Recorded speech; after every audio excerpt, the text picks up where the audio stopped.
How does the new budget impact you as an entrepreneur? For starters, $5 billion for financing businesses. This is now included in the Social and Economic Recovery and Vaccine Program, SERVE. Minister of State in the Ministry of Industry, Investment and Commerce, Dr. Norman Dunn, is here to tell us more. I'm Kalila Reynolds, and it's time for another episode of Money Moves, JA, brought to you in partnership with Exim Bank's Business Advisory Service, giving you the tools to grow your business.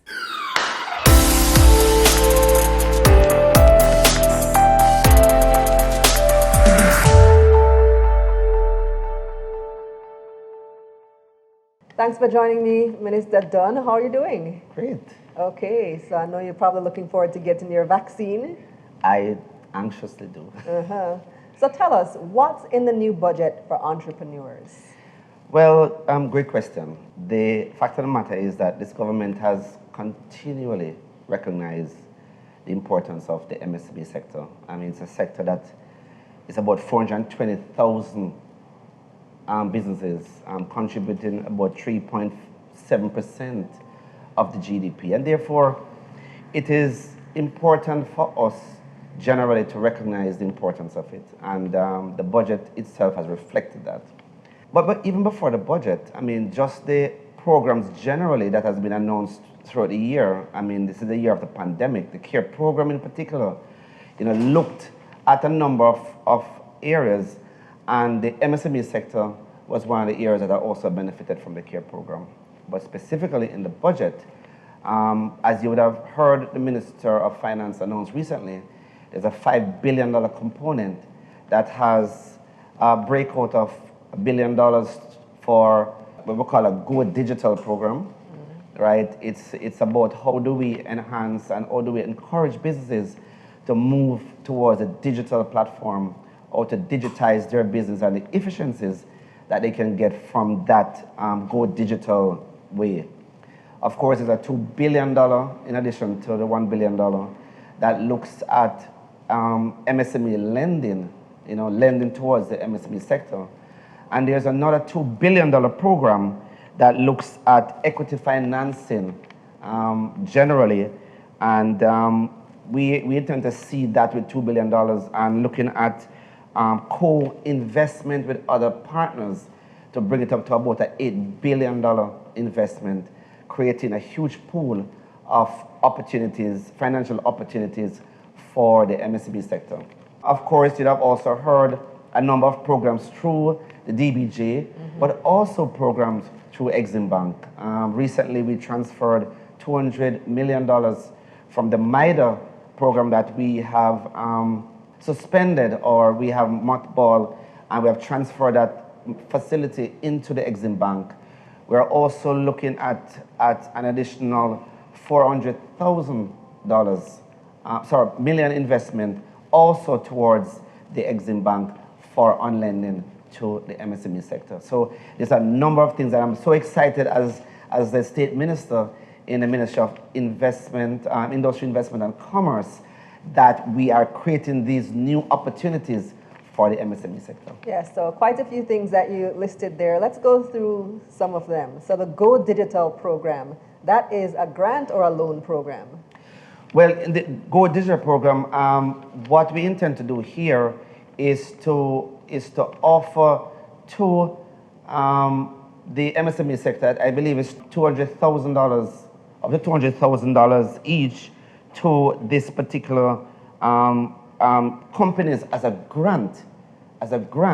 But then there's, in addition to that, an $800,000 component, right, that they can access as a loan at about 2% interest rate. So it's a combination of grant and loan, but the end result is that we want to bring businesses into the digital platform and the digital age so that they can achieve the efficiencies. So the objective of this grant and loan is to get them to do things like set up websites, to do their payroll systems, their accounting systems, to show them that you can get quite a bit of efficiencies by organizing your business along this pathway. Okay, that sounds really good because a lot of businesses are still very cash-based. Yes, not only that, but a lot of businesses are also informal. Yes. And you can remember or recall when they announced the CARE program, one of the challenges that we had was that the informality of the recipients generally created a bit of a problem for them to access the fund. And therefore, it is important that we continue to strive and to continue to strengthen the formal sector and the formality of business, moving them from the informality to formal. So do you have to be a registered business to benefit from these programs? Definitely you have to be a registered business. And all of that too, in this landscape that we have now, and the number of entities, including the Company Office of Jamaica, I mean, they have put quite a bit of their businesses registration online through the EBRF program to allow for businesses to quickly register so that they can engage these various different services and financial avenue that we are creating for them. And I ask that because in the budget debate, which recently concluded, the opposition leader made a point of saying that he didn't think that businesses need to be registered in order to qualify. And he thinks that this leaves a lot of businesses unable to benefit. What do you have to say to that? And I quite frankly disagree. We cannot continue to perpetuate this informality. I mean, the entire world is going digital. Why want to relegate our businesses to the informality? This is an opportunity, and a great opportunity for us to bring them into formality. And the process is very simple. So it's not to say that we are not letting them become able to access the funds quickly.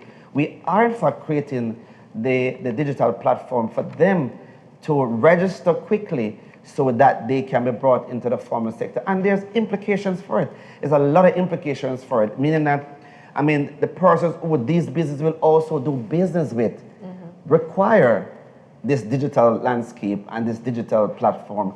And therefore, it's important for us to get them onto this train, so to speak. And there are other incentives for formalizing as well, because there's no more minimum business tax that was abolished.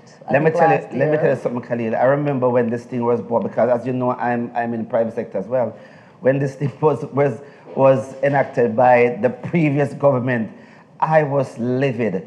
I mean, I did not want to pay it. Can you imagine? It was a different time. It was a different time. We're under the IMF program. I just disagree. I mean, not that because of that different time, but you have to be more creative than that. That was not exercising creativity. You want to tax a business $60,000 before you make 1 cent? That's ridiculous. What is the incentive to go in business then? What is the incentive to register your business? What is the incentive to be formal? And you know you'll have to pay this. Why do it? So it was a disincentive for business. But that's gone now. So fortunately, that's one of the reasons that it should provide an incentive for more businesses to formalize and be able to benefit from some of the programs that you've just outlined. Thank you so much, Dr. Dunn. We're going to talk some more next week.